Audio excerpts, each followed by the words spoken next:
Metro network को और मजबूत बनाने की दिशा में बड़ा कदम उठाया गया है। मेट्रो फेज 5B के तहत शास्त्री पार्क से मयूर विहार फेज 3 तक नए मेट्रो कॉरिडोर की योजना तैयार की जा रही है। इस परियोजना के शुरू होने से पूर्वी दिल्ली के लाखों यात्रियों को तेज और बेहतर कनेक्टिविटी मिलेगी।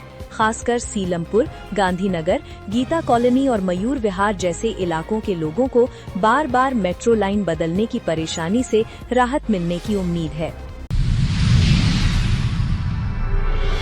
देश भर में इन दिनों मौसम बदला हुआ नजर आ रहा है। एक तरफ उत्तर और मध्य भारत में गर्मी तो कभी बारिश हो रही है, जबकि दक्षिण भारत में कहीं कहीं बारिश देखने को मिल रही है। दिल्ली NCR में भी मौसम हर दिन नए रंग दिखा रहा है। बुधवार को दिल्ली NCR के कई इलाकों में तेज हवाएं चली, साथ ही कुछ इलाकों में गरज चमक के साथ बारिश भी हुई। पिछले 24 घंटों के दौरान दिल्ली के कुछ इलाकों में अधिकतम तापमान में लगभग 2 डिग्री सेल्सियस की बढ़ोतरी हुई और न्यूनतम तापमान में 1-2 डिग्री सेल्सियस की गिरावट दर्ज की गई। दक्षिण पूर्वी दिल्ली के पुल प्रहलादपुर इलाके में गुरुवार तड़के पुलिस और कुख्यात बदमाश के बीच मुठभेड़ हो गई। इस दौरान एक बदमाश को गिरफ्तार कर लिया गया।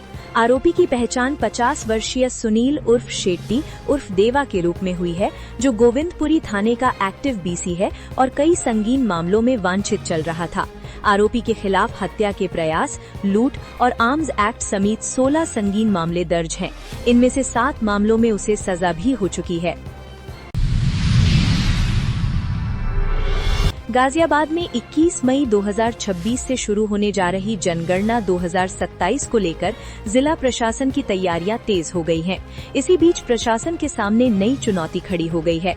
जनगणना ड्यूटी में लगाए गए 800 से अधिक कर्मचारियों ने स्वास्थ्य, पारिवारिक और व्यक्तिगत कारणों का हवाला देते हुए ड्यूटी कटवाने का आवेदन दिया है। बड़ी संख्या में आए इन आवेदनों ने प्रशासन की चिंता बढ़ा दी है।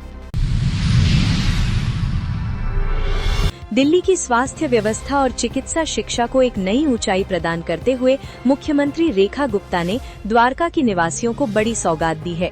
मुख्यमंत्री ने घोषणा की है कि द्वारका स्थित इंदिरा गांधी अस्पताल के परिसर में एक अत्याधुनिक मेडिकल कॉलेज का निर्माण किया जाएगा। 805.99 करोड़ रुपए की लागत से तैयार होने वाला ये प्रोजेक्ट न केवल राजधानी के हेल्थ इंफ्रास्ट्रक्चर को मजबूत करेगा, बल्कि देश के भविष्य के डॉक्टरों के लिए नए द्वार भी खोलेगा। नोएडा में वाहन चोरी और स्नैचिंग करने वाले अंतर्राज्यीय गैंग का थाना फेज 1 पुलिस ने आज गुरुवार को भंडाफोड़ किया है, जो दिल्ली NCR में आतंक का पर्याय बना हुआ था। पुलिस ने घेराबंदी कर 3 शातिर चोरों को गिरफ्तार किया है, जिनकी निशानदेही पर 17 मोटरसाइकिल और स्कूटी, स्नैचिंग किए हुए 8 मोबाइल फोन और हथियार बरामद हुए हैं। इनमें से 9 वाहन तो ऐसे हैं जो पहले से ही दिल्ली NCR के अलग अलग थानों में चोरी के मुकदमों से जुड़े हैं। पकड़े गए आरोपियों पर दर्जनों लूट और चोरी के मुकदमे दर्ज हैं। दिल्ली पुलिस की क्राइम ब्रांच ने अंतर्राज्यीय स्तर पर चल रहे नकली और जीवन रक्षक दवाओं के बड़े रैकेट का पर्दाफाश किया है। पुलिस ने इस मामले में सरगना समेत 4 आरोपियों को गिरफ्तार किया है।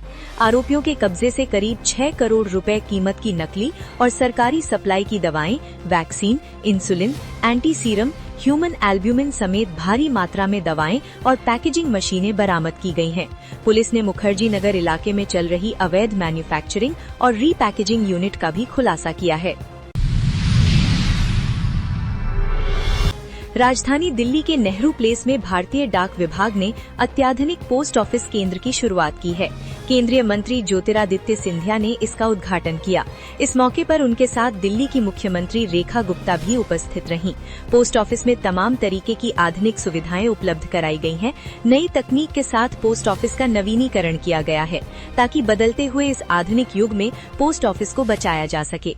नए स्वरूप में तैयार किए गए इस पोस्ट ऑफिस में digital banking, insurance, post payment bank और अन्य आधुनिक सेवाएं उपलब्ध कराई गई हैं। इसका उद्देश्य लोगों को एक ही स्थान पर अधिकतम सुविधाएं प्रदान करना और डाक सेवाओं को आधुनिक युग के अनुरूप बनाना है।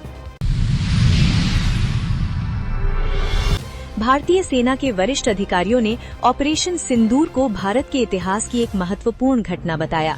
पिछले साल पहलगाम में हुए आतंकी हमले में 26 निर्दोष लोगों की मौत के एक साल बाद सेना, वायुसेना और नौसेना के वरिष्ठ अधिकारियों ने इस ऑपरेशन की सफलता और उसके सबकों पर विस्तार से चर्चा की। भारत की सीमा के करीब स्थित जम्मू कश्मीर के सिमरी गांव के लोग एक साल बाद भी ऑपरेशन सिंदूर के दौरान गूंजी तोप के गोलों की आवाज को भुलाने की कोशिश कर रहे हैं। खास बात यह है कि जम्मू कश्मीर के सिमरी गांव से होकर बहने वाली नदी इसको 2 हिस्सों में बांटती है, जिसके एक तरफ भारत और दूसरी तरफ पाकिस्तान के कब्जे वाला कश्मीर है। ग्राउंड जीरो की बात करें तो ऑपरेशन सिंदूर के समय सिमरी गांव ही होता।